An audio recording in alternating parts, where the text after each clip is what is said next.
India is home to many places where evil forces and spirits are believed to reside. Among the most famous haunted spots is the Bhangarh Fort in Rajasthan. Located in the hills of Alwar district, this fort has an infamous reputation. Intrigued by its eerie tales, Rohit and his friends decided to visit the area near the fort for a picnic. "This place is nice. Let's pitch our tents here for the night," suggested one friend. "Yes, great idea. This is perfect for food and fun," agreed another. The three friends admired the natural beauty of the jungle as they set up their tents. Later, they lit a fire and enjoyed their dinner. During the meal, Vijay's gaze fell upon the Bhangarh Fort, visible a short distance away. "Isn't this the cursed fort everyone talks about worldwide?" he asked. "Yes, this is the one," said Rohit. "People say you can hear screams and cries from the fort at night." "What exactly happened there?" asked Akash. "It is said that the fort's princess, Ratnavati, caused its destruction. A tantric, obsessed with her beauty, tried to trap her using black magic. However, the plot was uncovered and the tantric was executed. Before dying, he cursed the land, saying no one would survive here. The curse turned the fort into ruins, and even today, the spirits of the fort's residents are said to wander restlessly." "Well, that's ancient history. Who knows how much of it is true? If we go there, maybe we'll find out," said Vijay. "If you guys want to go ahead. I'm not going anywhere," said Rohit, trying to suppress his fear. Vijay and Akash laughed at him, teasing him for being scared. Frustrated, Rohit went to his tent to sleep. Vijay then convinced Akash to join him in exploring the fort. "Let's check if those screams are real or just rumors," said Vijay. "Fine, but if something happens to you, don't say I didn't warn you," replied Akash nervously. The two left, heading toward the fort. After walking for about 20 minutes, they finally reached it. Suddenly, Akash felt an eerie presence around him, and his body went cold. "Vijay, something feels off. It's like someone is following us," whispered Akash. But Vijay didn't respond. "Vijay, are you listening to me? Who are you talking to? The Vijay you're talking about. Could he be the same one I disposed of near the river earlier?" said a chilling voice.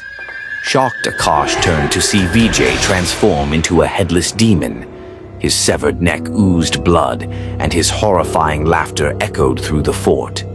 Akash froze in terror and then screamed for help as he ran. While running, Akash tripped and fell into a pit, injuring himself badly. Blood dripped from his nose and knees, but he forced himself to get up and run.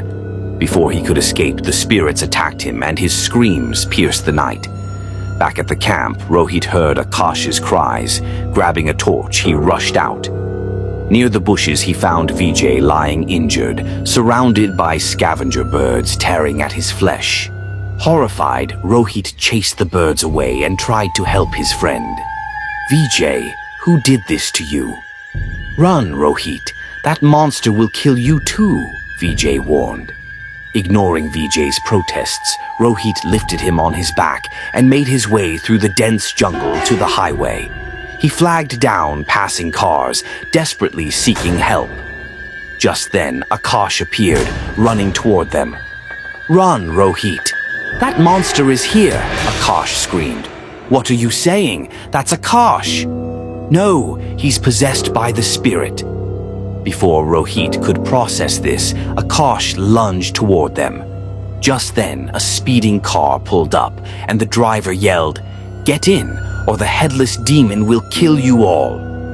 Without wasting a moment, they jumped into the car. The driver sped off, but Akash, possessed by the demon, chased after them. He leaped onto the car's roof and began tearing through it with a sharp weapon. The driver slammed the brakes, sending Akash flying into a wall. The group ran toward a temple, seeking sanctuary. The demon followed, laughing maniacally. Inside the temple, a guru calmed them. This demon cannot harm you here, but to destroy him, someone must retrieve his head from the fort before sunrise. Rohit and a stranger named Suryakant volunteered. I know where the head is, said Suryakant. That demon killed my entire family. Tonight, I'll have my revenge. Reaching the fort, they dug at a specific spot and unearthed the demon's head. As they returned to the temple, the demon grew stronger, attacking mercilessly. The guru chanted powerful mantras, binding the demon temporarily. Suryakant threw the head into the sacred fire, destroying the demon and his powers. As the head burned, the demon's body turned to ash, finally granting peace to the restless souls. Rohit, Vijay, and Akash returned home safely, forever haunted by the events of that night. Even today, they shiver when they recall their terrifying encounter at Bhangarh Fort. In the dead silence of the night, a group of weary laborers trudged home, exhausted and hungry after a long day's work. Their path lay a short distance from the highway, and they often walked back to their homes by foot. The darkness was so thick that the only sound piercing the stillness was the echo of their footsteps. Suddenly, a blood-curdling scream shattered the quiet, freezing the men in their tracks. The scream was so terrifying that they stood rooted to the spot. At first, they thought it might be a trick of their imagination, but then the sound came again, louder and more horrifying than before. One of the men, startled, said, "It sounds like someone is calling for help. We should check it out." "No one's going anywhere. Keep walking," replied the older man, clearly uneasy. "But uncle, what if someone is truly in trouble? We should at least take a look. Ignoring someone in need could have dire consequences." The older man sighed. "This area is notorious for such noises at night. It's said that spirits wander here. If we go looking for trouble, we might not make it back." One of the younger laborers, Brajesh, scoffed. "Uncle, who believes in such superstitions in this day and age? You can stay back if you're scared. I'll go check it out myself." Brajesh and his companion Manoj decided to follow the eerie voice, which led them to a desolate mansion shrouded in darkness. The name Aisha Villa was etched on a decaying signboard outside. The air around the mansion was eerily silent, as if death itself loomed there. Mustered by courage, the two men stepped into the mansion. Manoj's gaze fell on an old car parked in the yard, its presence exuding an unexplainable dread. "This looks like a Rolls-Royce. The owner of this mansion must have been very wealthy," Manoj muttered. "Brijesh, you check that side. I'll examine the car." As Manoj inspected the vehicle, his eyes caught sight of a ghastly face peering through the shattered windshield. It was the face of a girl, and the horrifying sight sent a chill down his spine. Screaming, Manoj bolted back to Brijesh. "What happened? Are you okay?" Brijesh asked. I saw a ghost, a girl with a terrifying face in that car," Manoj stammered. "We should leave. Something is definitely wrong here," he pleaded. Ignoring Manoj's warnings, Brijesh retorted, "You're just as superstitious as Uncle. I'll check inside on my own." "Brijesh, you're insane. I swear I saw something." Brijesh paid no heed and ventured deeper into the mansion alone. He searched every corner but found nothing unusual. Finally, he approached the last room and opened its door. As he stepped inside, his foot struck something cold and heavy. Looking down, he realized in horror that he had stepped on a corpse. Panicking, he stumbled backward, only to bump into another cold object. The dim light obscured his view, so he pulled out a lighter from his pocket and lit it. The flickering flame revealed 4 shrouded bodies lying lifelessly on the floor.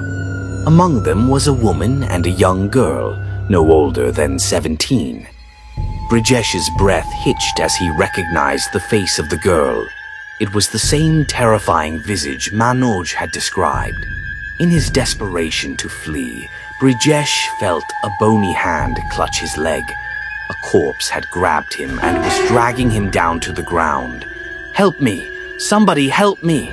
he screamed, struggling to free himself. The harder he tried, the tighter the grip became. "What do you want from me? Who are you?" Brijesh cried. His cries were met with a cacophony of whispers and wails. The noise grew so deafening that his ears felt as though they would burst. Paralyzed with fear, Brijesh realized he had made a grave mistake by entering the mansion. Suddenly, the shrouded corpses began to stir. Slowly, they dragged themselves toward him, their skeletal hands tearing through the fabric of their burial cloths. Dozens of hands reached for him, and Brijesh, frozen in terror, could neither scream nor move. At the brink of despair, Brijesh closed his eyes, awaiting the inevitable. The next morning, Brijesh woke up in a government hospital.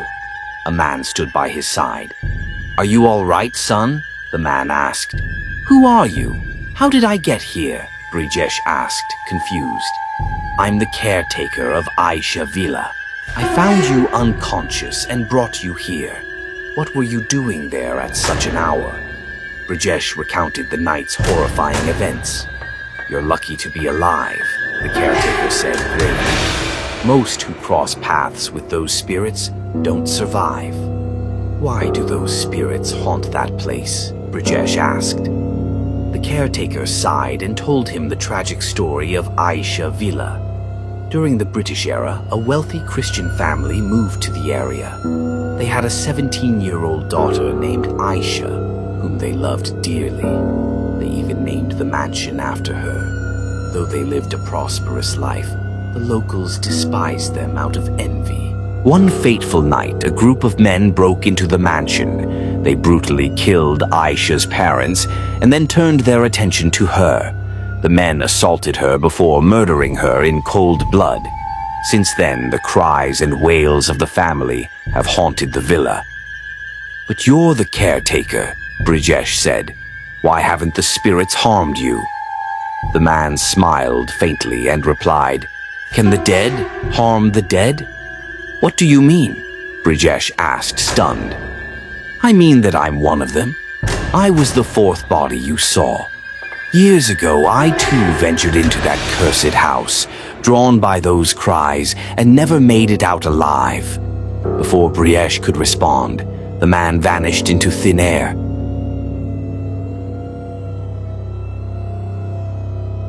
The village you are talking about is situated in Maharashtra's Ratnagiri district, on the banks of the Jagbudi River. This village is famous for several mysterious tales related to treasures. It is said that the soil of this village holds many hidden treasures that no one has ever reached. Years ago, two friends came to this village in search of such a treasure. One of them was named Soham, and the other was Vinayak. They were walking down a desolate road, deep in conversation. Vinayak asked, "How much further do we have to go?" Soham replied, "We're almost there. The man's house should be nearby. Do you really think he knows about the treasure?" Vinayak responded confidently, "Yes, absolutely. He's the only person in the village who can lead us to the treasure." As they spoke, they suddenly saw the man they were talking about approaching them. The man, seeing Vinayak, said, "I've been waiting for you. You've arrived just in time. We need to leave immediately."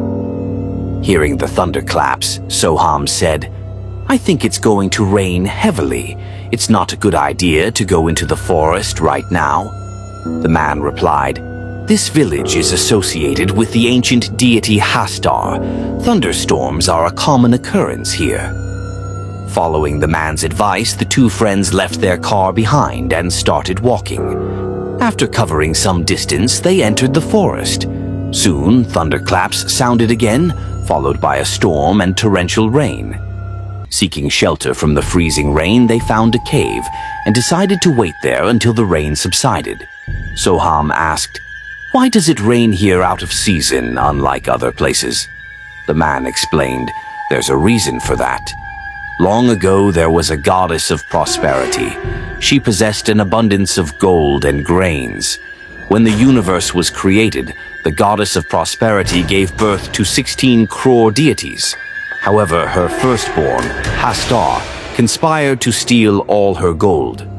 When he attempted to steal her grains as well, the other deities intervened, destroyed Hastar, and tore him into numerous fragments. Just as the final blow was about to end Hastar's life, the goddess of prosperity saved him under one condition. You will never be worshipped, and your name will never be mentioned in scriptures or legends. This was the price she paid to save him. But years ago, our ancestors built a temple for Hastar and started worshipping him, angering the other deities.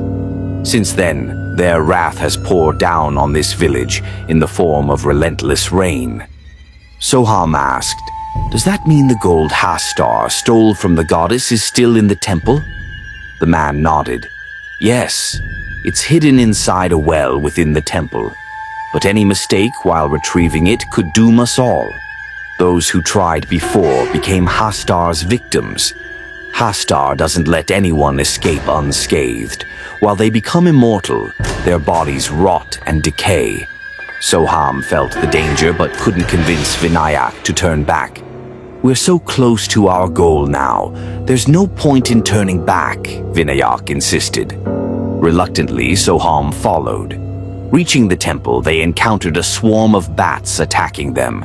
Despite using torches to fend them off, the bats were unaffected, forcing the trio to flee deeper into the temple.